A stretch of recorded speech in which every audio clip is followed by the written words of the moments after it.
आपका हमारे complete GK GS channel में स्वागत है। आइए आज हम लोग एक नया टॉपिक शुरू करेंगे जो कि है भारत का इतिहास। क्या है भारत का इतिहास? क्या है भारत का इतिहास? प्राचीन भारत। भारत एक विशाल प्रायद्वीप है। भारत क्या है? एक विशाल प्रायद्वीप है। प्रायद्वीप मतलब आप समझते हैं पेनिनसुला, जो कि कोई भी देश एक तरफ ज़मीन से घिरा होता है और तीन तरफ पानी से घिरा होता है, उसी को क्या कहते हैं? प्रायद्वीप कहते हैं। आइए आगे हम लोग पढ़ते हैं। जो तीनों ओर से समुद्र से घिरा है, जो तीनों ओर से समुद्र से घिरा है, उसे क्या कहते हैं? प्रायद्वीप कहते हैं। जैसे कि भारत, इसे आर्यव्रत, ब्रह्माव्रत, हिंदुस्तान तथा इंडिया जैसे नामों से भी जाना जाता है। भारत को आर्यव्रत,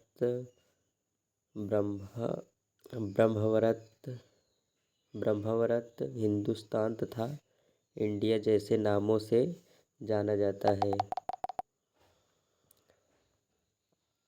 इंडिया जैसे नामों से क्या है, इसे जाना जाता है। तो आइए हम लोग देखते हैं। प्राचीन भूगोलवेत्ताओं ने इसकी स्थिति के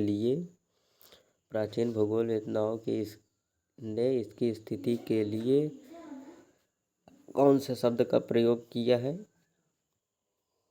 चतुस्थान संसितम शब्द का प्रयोग किया है। ये जो लिखा हुआ है आप लोग देख सकते हैं अपने स्क्रीन पर। चतुस्थान संसितम शब्द का प्रयोग किया है प्राचीन भूगोल वेत्ताओं के। तो आइए हम लोग और आगे देखते हैं। ये फर्स्ट पॉइंट हो गया, ये सेकंड पॉइंट हो गया और ये थर्ड पॉइंट के बारे में हम लोग पढ़ते हैं। तो चलिए देखते हैं। तो आइए हम लोग देखते हैं। तो देखिए तीसरा पॉइंट, भारत की मूलभूत एकता के लिए। क्या? भारत की मूलभूत एकता के लिए भारतवर्ष नाम सर्वप्रथम पाणिनि तथा अष्टाध्यायी में आया है। भारत की मूलभूत एकता के लिए भारतवर्ष का नाम पाणिनि तथा अष्टाध्यायी में आया है। ठीक है। और आगे चलिए देखते हैं हम लोग, और नेक्स्ट पॉइंट को हम लोग रीड करेंगे। देश का भारत नामकरण ऋग्वेद काल के प्रमुख जन जो जन कौन थे? भरत थे के नाम पर किया गया है। जो भारत नामकरण है वो भरत के नाम पर किया गया है। ठीक है। और नेक्स्ट पॉइंट आइए हम लोग देखते हैं। यूनानियों ने भारतवर्ष के लिए इंडिया शब्द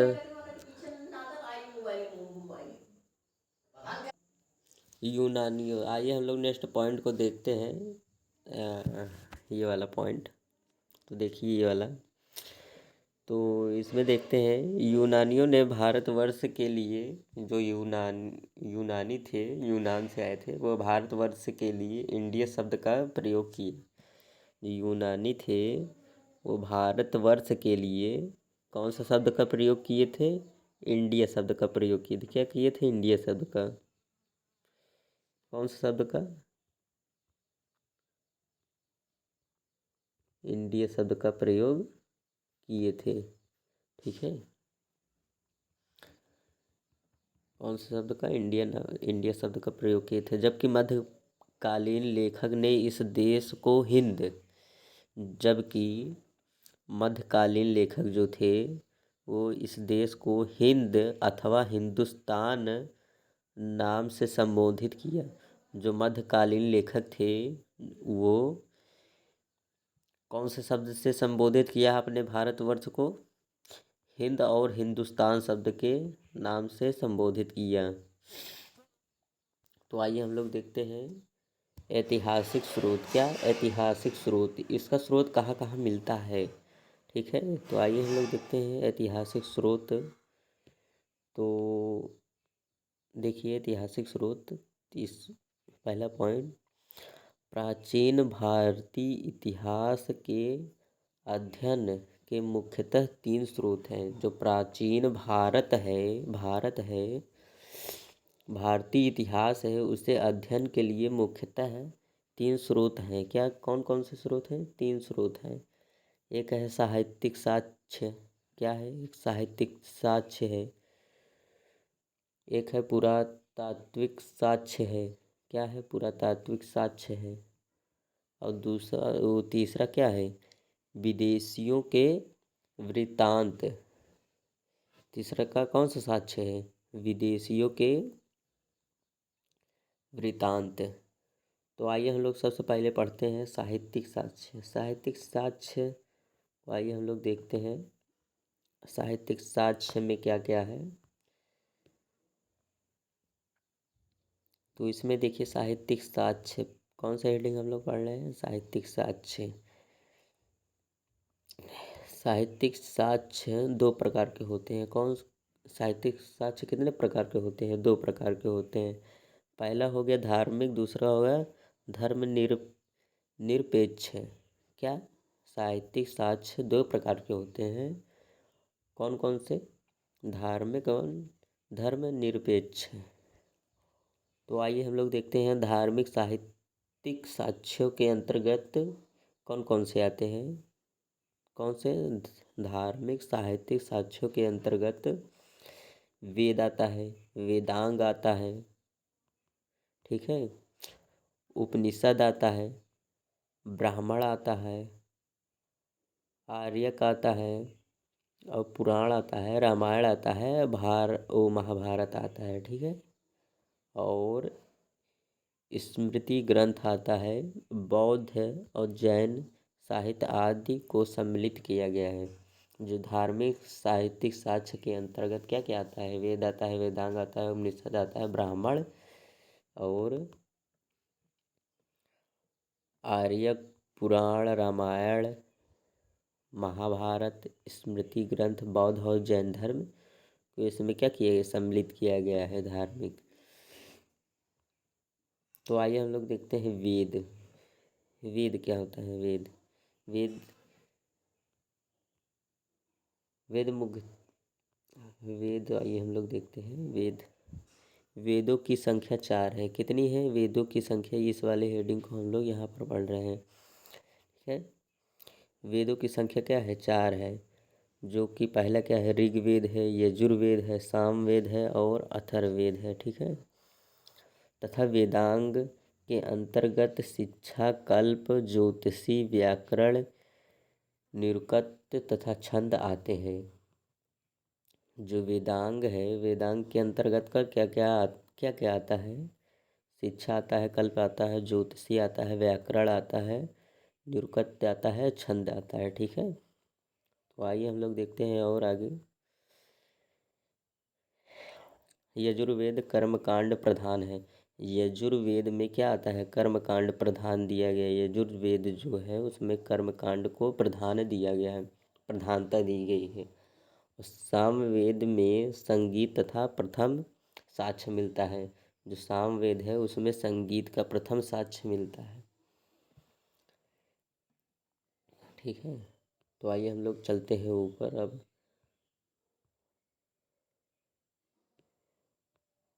अब देखिए ये वाला स्रोत सूत्र। स्रोत सूत्र में यज्ञ संबंधित, जो ये स्रोत सूत्र है इसमें यज्ञ संबंधित गृहम सूत्र था। लौकिक एवं परलौकिक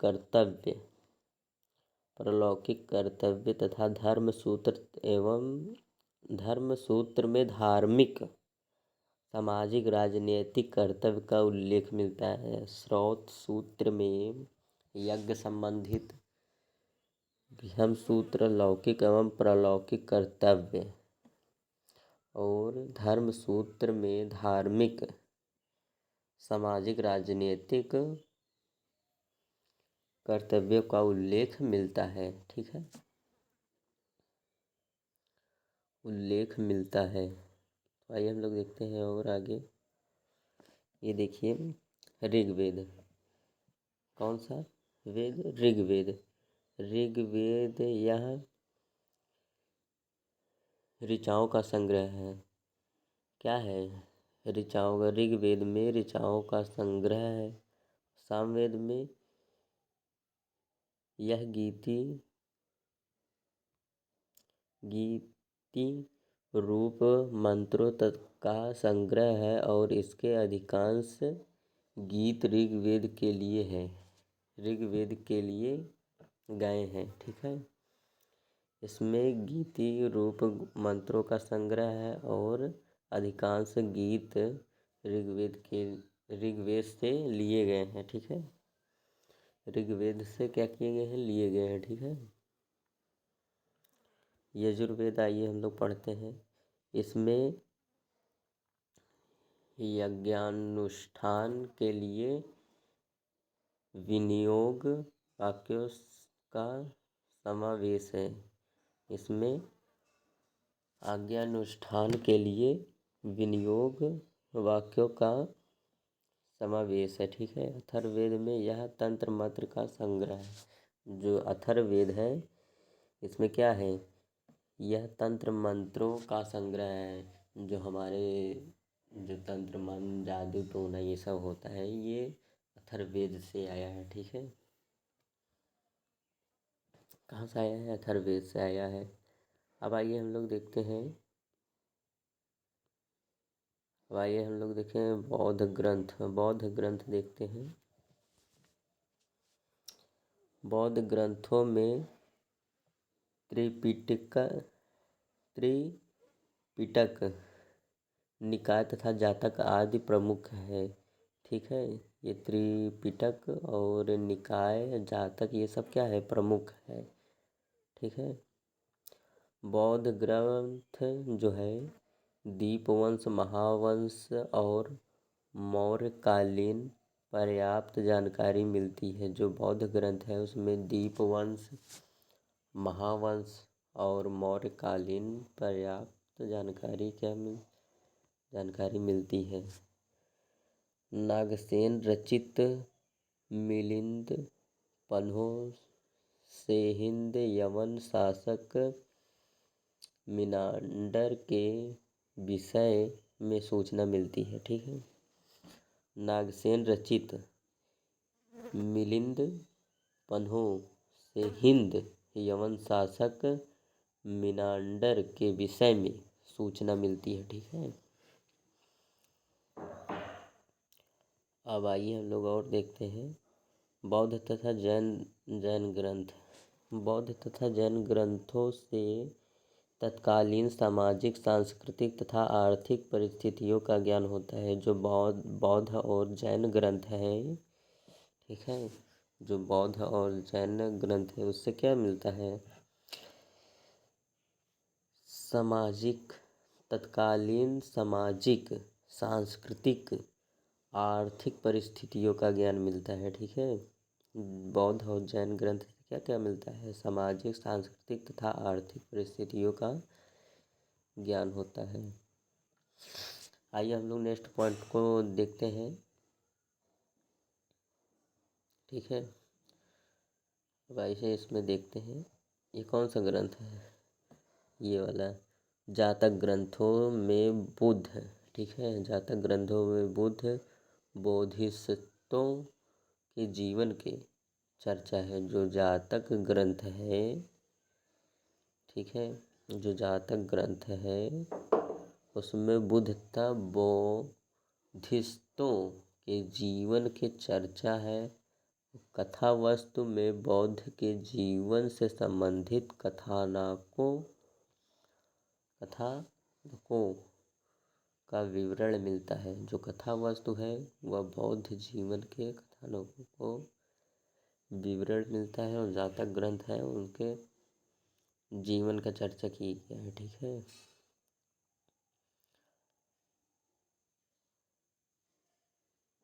जैन साहित्य आगम कहलाते हैं।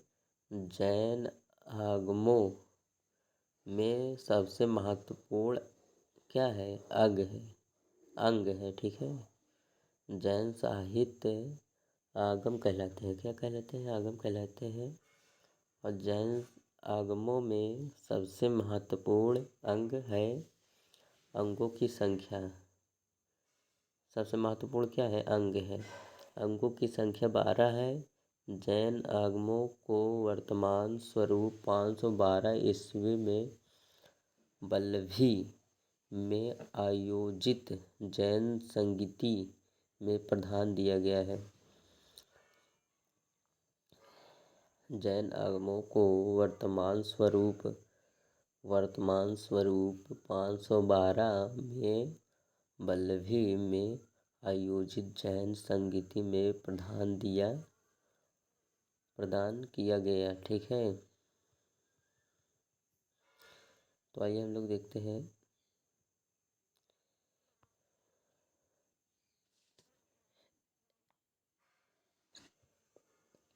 नेक्स्ट पॉइंट है। जैन ग्रंथों में परिशिष्ट, प्रवर्तन, भद्र बहुचरित, आचारांग सूत्र, भगवती सूत्र, कल्प सूत्र आदि अनेक ऐतिहासिक सामग्रियाँ मिलती हैं। जो जैन ग्रंथ हैं उसमें परिशिष्ट, प्रवर्तन, भद्र बहुचरित, आचारांग सूत्र, भगवती सूत्र, कल्प सूत्र आदि से अनेक ऐतिहासिक सामग्रियों मिलती हैं। ठीक है। तो इसी के साथ हमारा यह प्राचीन भारत का इतिहास जो कि आज हम लोग शुरू किए हैं उसमें एक पहला पेज जो है वो प्राचीन भारत है। ठीक है। प्राचीन भारत, उसमें पहला पेज हम लोग ख़त्म कर लिए हैं। तो आइए हम लोग मिलते हैं नेक्स्ट पेज में, जो कि बहुत जल्द आपके सामने आएगा। और अगर इसी तरह से वीडियो जानकारी आप प्राप्त करना चाहते हैं तो हमारे कंप्लीट जीके जीएस चैनल को सब्सक्राइब करें और ज़्यादा से ज़्यादा इसे शेयर करें, जो कि आपके कंपटीशन के लिए यह क्या है, लाभदायक है। ठीक है। तो चलिए हम लोग मिलते हैं नेक्स्ट वीडियो में। धन्यवाद इसी के साथ। ठीक है।